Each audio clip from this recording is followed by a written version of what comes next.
शास्त्रियों में से एक ने पास आकर उन्हें विवाद करते हुए सुना और यह जानकर कि यीशु ने उन्हें अच्छी तरह से उत्तर दिया है, उससे पूछा, सबसे महत्वपूर्ण आज्ञा कौन सी है? यीशु ने उत्तर दिया, सबसे महत्वपूर्ण आज्ञा यह है, हे इस्राएल सुनो, हमारा प्रभु परमेश्वर एक ही प्रभु है। तू अपने प्रभु परमेश्वर से अपने सारे मन, अपनी सारी आत्मा, अपनी सारी बुद्धि और अपनी सारी शक्ति के साथ प्रेम कर, और दूसरी यह है, अपने पड़ोसी से अपने समान प्रेम कर। इनसे बड़ी और कोई आज्ञा नहीं है। तब उस शास्त्री ने उससे कहा, गुरु, आपने सत्य कहा है कि वह एक ही है और उसके सिवा दूसरा कोई नहीं है, और उसे सारे मन, सारी समझ और सारी शक्ति से प्रेम करना और अपने पड़ोसी से अपने समान प्रेम करना सब होमबलियों और बलिदानों से बढ़कर है। यीशु ने देखा कि उसने बुद्धिमानी से उत्तर दिया है और उससे कहा, तू परमेश्वर के राज्य से दूर नहीं है।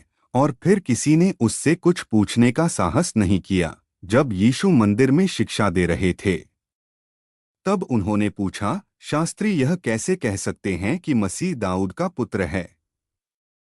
क्योंकि स्वयं दाऊद ने पवित्र आत्मा के द्वारा कहा, प्रभु ने मेरे प्रभु से कहा, तू मेरे दाहिने बैठ, जब तक कि मैं तेरे शत्रुओं को तेरे पाँव के नीचे न डाल दूं। दाऊद स्वयं उसे प्रभु कहता है, तो वह उसका पुत्र कैसे हो सकता है? और बड़ी भीड़ आनंद के साथ उनकी बातें सुन रही थी।